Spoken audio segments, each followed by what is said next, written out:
तो अभी हम लोग पिछले वाले लेक्चर में देखा हम लोगों ने क्या चीज़ कि जो हम लोग का चालक है उसका जो ओमीय नियम है, ओम का नियम है, उसका सत्यापन कैसे किया हम लोगों ने। फिर हम लोगों ने देखा प्रतिरोध किन किन बातों पर निर्भर करता है, यहाँ पर भी दिखाई दे रहा है। यहाँ पे प्रतिरोध ये चीज़ें क्या है, नियत है, कांस्टेंट है, लेकिन यह आपका टाउ टेम्परेचर के हिसाब से बढ़ता घटता है। यल और ए भी क्या है, घट बढ़ सकते हैं, ठीक है ना। तो अभी पिछले वाले वीडियो में आप अच्छे से डिस्कस कर चुके हो। यम मास है तो चेंज होगा नहीं, यन संख्या है, एकांक आयतन में उपस्थित आवेश की संख्या या विटाणु की संख्या है, ई आवेश है एक न्यूटन का, तो भी चेंज नहीं होता है। यहाँ पे टाउ जो है वो टाउ किस प्रकार से डिपेंड करता है, तो अभी बताया मैंने आपको कि टाउ और टेम्परेचर में रिलेशन होता है। टेम्परेचर आप बढ़ाओगे तो टाउ क्या होगा, कम हो जाएगा। टेम्परेचर बढ़ाओगे तो टाउ क्या होगा, कम होगा, ठीक है, ये बात समझ लो आप। दूसरी बात, आर आपका जो है यल पे डिपेंड करता है और आर आपको क्या है, ए पे डिपेंड करता है, ठीक है। ये तीन बातें आप ध्यान रखिएगा बिल्कुल, ठीक है। टेम्परेचर बढ़ाने पे क्या है, टाउ कम होगा, टाउ कम होगा तो आर क्या होगा, बढ़ जाएगा, ठीक है। टाउ कम हुआ तो यहाँ पे आर क्या हुआ, बढ़ गया। यह ध्यान रखिए, तीनों चीज़ बिल्कुल रिलेशन समझिएगा। टेम्परेचर बढ़ाया, टाउ कम हुआ, आर क्या हो गया, बढ़ गया। यहाँ से बोल सकते हो कि टेम्परेचर बढ़ाएंगे तो आर भी क्या होगा, बढ़ जाएगा, सीधा सीधा। देखो आर और टी किस में है, समान अनुपात में, ये भी बढ़ रहा है, ये भी क्या है, बढ़ रहा है समान अनुपात में। एंड टी बढ़ाएंगे तो आर भी क्या होगा, बढ़ेगा, ठीक है। अब चर्चा का विषय तो ये नहीं है, पिछले लेक्चर में हम लोग चर्चा कर चुके हैं इस पर। चर्चा ये है कि आपका जो चालक होते हैं उन चालकों पे टेम्परेचर को चेंज करके हम उसके प्रतिरोध में किस प्रकार से परिवर्तन ला सकते हैं, या फिर उसके प्रतिरोध में किस प्रकार से परिवर्तन होता है। तो उस प्रतिरोध पे टेम्परेचर का प्रभाव यहाँ पे दिख रहा है। आर कि टी बढ़ाएंगे तो आर भी बढ़ेगा। तो क्या ये बात सभी चालकों के लिए सही है, क्या ये सभी चालकों पे बिल्कुल वैलिड होती है कि नहीं होती है, आइए उसकी बात करते हैं। तो उसको जानने से पहले हम लोग जानेंगे चालक के प्रकार जानेंगे। तो चालक आप जानते हो अच्छे से, एक चालक आपको होता है धात्विक चालक, है ना, धात्विक चालक, इसी को आप ठोस चालक भी कह लेते हो, ठीक है, या फिर मेटेलिक चालक, धात्विक चालक जिसे आप लोग कहते हो, जैसे कापर हो गया, तांबा हो गया, ये सब क्या है, धात्विक चालक हैं, ठीक है ना। तो ये धात्विक चालक हो गए। धात्विक चालक समझिए गए आप। धात्विक चालक में धारा किसकी वजह से बहती है, धारा का कारण क्या होता है, धारा का कारण होते हैं इलेक्ट्रॉनों का प्रवाह, इलेक्ट्रॉनों का प्रवाह। इलेक्ट्रॉन जो बहते हैं तो क्या है, उसके अंदर धारा बहती है, इलेक्ट्रॉनों की वजह से धारा बहती है। दूसरा चीज़ हम लोग बात कर लें इसमें, तो इसमें एक आ जाएगा आपका धात्विक हो गया, ठीक है। एक तो आपका हो जाएगा विद्युत अपघटनी चालक, विद्युत अपघटनी चालक, ठीक है। जैसे ये ठोस चालक होते हैं उसी प्रकार से इनको बोलते हैं द्रव चालक। क्या बोलते हैं, द्रव चालक, क्योंकि अपने ये विलयन अवस्था में ही क्या है, धारा का प्रवाह करते हैं, ठीक है, विद्युत अपघटनी चालक, ठीक है। तीसरा चालक आप किसे कहते हो, अर्ध चालक जो होते हैं, अर्ध चालक, सेमीकंडक्टर। क्या होते हैं ये, सेमीकंडक्टर होते हैं, सेमीकंडक्टर तीसरे वाले हो गए, ठीक है ना। और एक और हम लोग देख लेते हैं, हम लोग मिश्र धातुओं का भी यूज करते हैं, तो मिश्र धातुएं हो गई, मिश्र धातुएं, ठीक है। तो ये चार प्रकार के चालक हम लोग को अपने जो इलेक्ट्रिकल सर्किट है या फिर इलेक्ट्रिकल एप्लियंस हैं, जो विद्युत यंत्र होते हैं, उनमें इन्हीं चारों प्रकार में से कोई न कोई चालक क्या हम लोग यूज करते हैं। जैसे विद्युत सेल, जो विद्युत संचालित सेल होते हैं, उनमें क्या है, विद्युत अपघटनी चालकों का यूज करते हैं। घरों में जो हम लोग का लाइट आती है, जो भी हम लोग देखते हैं, तो क्या है, धात्विक चालकों से होते हैं, ठीक है। धात्विक चालक जो होते हैं उनसे तार बनता है हम लोग का, ठीक है। मिश्र धातुएं होती हैं, ये भी क्या है, कुछ विशिष्ट यंत्रों में मिश्र धातु का यूज किया जाता है। और चालक जानते ही हैं, ये तो बिल्कुल जो इलेक्ट्रिक क्षेत्र है, विद्युत क्षेत्र है, उसके अंदर क्या है, विद्युत क्रांति ला दिए हैं। जितने भी हम लोग के मोबाइल कंप्यूटर वगैरह बन रहे हैं वो सभी क्या है, और चालकों के बेस पे ही बन रहे हैं, और चालकों से ही बन रहे हैं वो, ठीक है ना। जितनी चिप्स वगैरह बनती हैं किससे, आपके सभी कंडक्टर से ही क्या है वो बनती हैं। तो इनका जो प्रतिरोध होता है किस क्रम में होगा, और इनके प्रतिरोध पे टेम्परेचर किस प्रकार से प्रभावित करेगा, क्या कहानी इसकी है। तो बिल्कुल सिंपल हम लोग समझेंगे इसको। धात्विक चालक में धारा का प्रवाह किसकी वजह से होता है, इलेक्ट्रॉनों की वजह से होता है, ठीक है। टेम्परेचर बढ़ाएंगे तो क्या होगा, आपका इलेक्ट्रॉन जिग जैग मोशन कर रहे हैं तो उनका शांतिकाल क्या होगा, घटेगा, ठीक है ना। शांतिकाल घटेगा, प्रतिरोध क्या होगा, बढ़ जाएगा।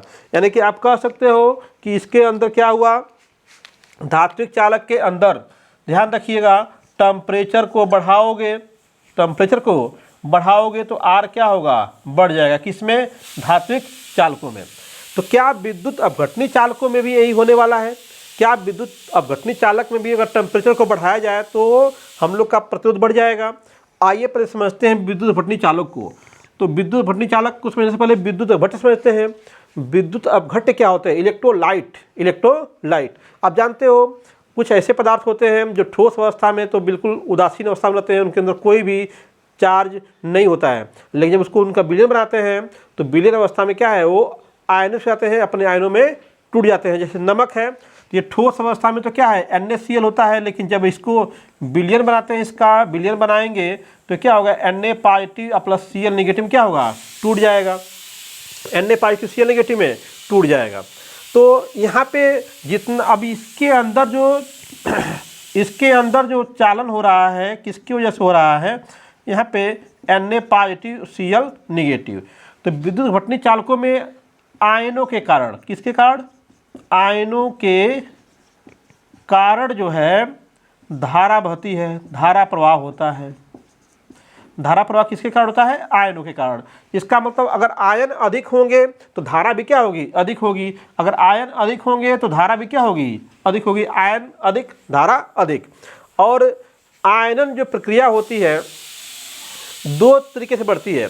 अगर हम डाइल्यूशन बढ़ा दें, ठीक है, डाइल्यूशन कम कर दें, तनु उसका तनुता क्या है, बढ़ा दें, सांद्रता को कम कर दें चाहे तनुता को बढ़ा दें, तनु विलयन बनाएं, जितना कम गाढ़ा रहेगा उसमें आयनन उतना ही अधिक होगा, ठीक है। और जब किसी विलयन का, किसी भी वस्तु का जब लोग टेम्परेचर बढ़ाते हैं तो उसके आयतन में क्या होती है, वृद्धि होती है, ठीक है, उसकी तनुता क्या होती है, बढ़ेगी। यहाँ पे जो विलयन बनाएंगे उसका तनुता क्या होगी, बढ़ेगी। और जब तनुता बढ़ेगी तो उसमें आयन बढ़ जाएंगे, और जब आयन बढ़ जाएंगे तो सिंपल आप कह सकते हो आयन बढ़ेंगे, धारा क्या होगी, बढ़ जाएगी। धारा बढ़ जाएगी तो प्रतिरोध क्या होगा, कम हो जाएगा।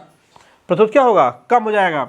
यानी कि विद्युत अपघटनी चालक होंगे तो उसमें अगर हम टेम्परेचर को बढ़ाएंगे तो उसमें प्रतिरोध क्या होगा, कम होगा। ये ध्यान रखिएगा। देखिए यही समझाना था हमको आपको।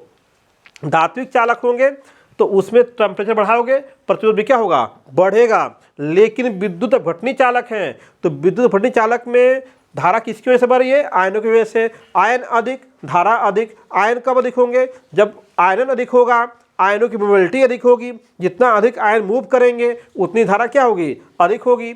तो आयनों की मोबिलिटी, ठीक है ना, और आयरन की दर जो दोनों है वो टेम्परेचर पर डिपेंड करती है। टेम्परेचर बढ़ाते हैं तो आपका उसका क्या है, कंसंट्रेशन कम हो जाता है, तनुता बढ़ जाती है, और मोबिलिटी क्या होती है उनकी, बढ़ जाती है। तो मोबिलिटी बढ़ जाएगी, ठीक है। जो पास पास आयन थे वो क्या होंगे, दूर दूर हो जाएंगे। एक अन्य यहाँ पे हो तो एक Cl क्या है, यहाँ पे दूरी क्या हो गई, बढ़ गई। तो इनके बीच में आकर्षण कम लगेगा, आसानी से बहेंगे। तो आकर्षण ही तो प्रतिरोध काम कर रहा है। उसी आकर्षण के वजह से ही ये मूव नहीं कर पा रहे थे। आकर्षण कम हो गया, मूव करना शुरू कर देंगे। जब मूव करेंगे तो धारा बहनी शुरू हो जाएगी, ठीक है ना। धारा तेजी से बहेगी, अच्छे से बहेगी। तो इसका मतलब जो विद्युत अपघटनी चालक है उसमें टेम्परेचर बढ़ाएंगे तो आपका आर क्या होगा, कम होगा, प्रतिरोध कम होगा।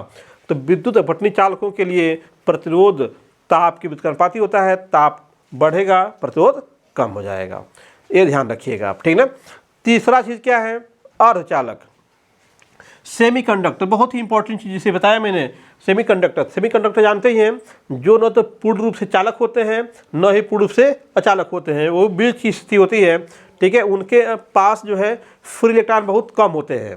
तो फ्री इलेक्ट्रॉन अगर बढ़ा दिए जाएँ तो उसकी चालकता क्या होगी, बढ़ जाएगी। चालकता बढ़ने का मतलब प्रतिरोध क्या हो गया, कम। चालकता बढ़ेगी तो प्रतिरोध क्या हो जाएगा, कम हो जाएगा। तो अगर सपोज दैट हमारा कोई एटम है, ठीक है, कोई पदार्थ है, इसका इलेक्ट्रॉन है, फ्री इलेक्ट्रॉन कम है, अगर हम इसको कहीं से एनर्जी दे दें तो जो इलेक्ट्रॉन इसके बाहर कोश में होगा क्या होगा, बाहर निकल जाएगा, आसानी से आयरन हो जाएगा उसका, ठीक है। इलेक्ट्रॉन बाहर निकलेगा तो क्या होगा, ये फ्री इलेक्ट्रॉन की तरफ से मूव करे, बिहेव करेगा, ठीक है। कोई बांड ही है, बांड के अंदर इलेक्ट्रॉन है, अगर हम इसको इलेक्ट्रॉन देंगे, एनर्जी देंगे हम लोग किसी प्रकार से इसको, तो ये बॉन्ड क्या होगा, ब्रेक होगा। अब ब्रेक होगा तो हम लोग का क्या है, हम लोग को फ्री इलेक्ट्रॉन मिलने की संभावना क्या है, बढ़ जाएगी। तो सेमीकंडक्टर में जो होता है, अगर हम टेम्परेचर बढ़ाएंगे तो उसमें फ्री इलेक्ट्रॉन बढ़ने के चांसेस क्या हैं, बढ़ जाएंगे। फ्री इलेक्ट्रॉनों की संख्या क्या होती है, बढ़ जाती है। और जब फ्री इलेक्ट्रॉन बढ़ जाएंगे तो उसकी चालकता क्या होगी, बढ़ जाएगी। और चालकता बढ़ जाएगी तो प्रतिरोध क्या हो गया, कम हो गया। जो अर्धचालक समान ताप पे धारा का प्रवाह बहुत कम करते हैं चाहे नहीं करते हैं, अगर उनका टेम्परेचर बढ़ाते हैं हम लोग तो टेम्परेचर बढ़ाते ही उनके अंदर क्या है, धारा का प्रवाह क्या है, अधिक होने लगती है, क्योंकि उनके अंदर जो ये बाउंड्री इलेक्ट्रॉन थे वो क्या होते हैं, थोड़ा फ्री हो जाते हैं, आसानी से घूमना शुरू कर देते हैं, अर्थात प्रतिरोध क्या होता है, कम। जो अवरोध उनके मार्ग में है वो क्या हो गया, कम हो गया, प्रतिरोध कम हो गया। तो आपका अर्धचालकों में भी यही चीज़ है, टेम्परेचर बढ़ाओगे तो प्रतिरोध क्या होगा, कम होगा। देख रहे हो ना, 3 चालक यहाँ पर है। धात्विक एक ऐसा चालक दिखाई दे रहा है आपको जहाँ पे आप प्रतिरोध जो है ताप बढ़ा रहे हो तो प्रतिरोध भी क्या है, बढ़ रहा है, प्रतिरोध भी क्या हो रहा है, बढ़ रहा है। लेकिन विद्युत अपवर्तनीय चालक हो चाहे अर्धचालक हो, इसमें ऐसा नहीं है। अब लास्ट में क्या है, मिश्र धातुएं। मिश्र धातुएं जानते ही हैं, जैसे मैग्नीन हो गया, कॉन्स्टेंटन हो गया, जो वायर नाइक्रोम हो गया, इनके जो वायर हम लोग बनाते हैं, ठीक है, ये बहुत इंपॉर्टेंट वायर होते हैं, नाइक्रोम वगैरह है, मैग्नीन वगैरह है, ठीक है, इनका जो है प्रतिरोध बहुत अधिक होता है, वैसे भी प्रतिरोध क्या होता है इनका, अधिक होता है।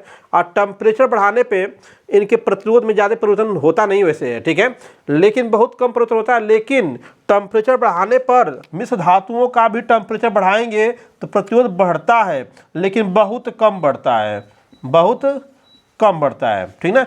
जो नाम लिया मैंने, जैसे आपका मैग्नीन हो गया, नाइक्रोम हो गया, ठीक ना, कॉन्स्टेंटिन हो गया आपका तार, जो इनके जो वायर होंगे, जो बने होंगे मिश्र धातुओं के, उनका टेम्परेचर बढ़ाओगे तो प्रतिरोध भी क्या होगा, बढ़ेगा। लेकिन ध्यान दीजिएगा, धात्विक चालकों की तुलना में क्या है, बहुत कम बढ़ता है, धात्विक चालकों की तुलना में बहुत कम बढ़ता है।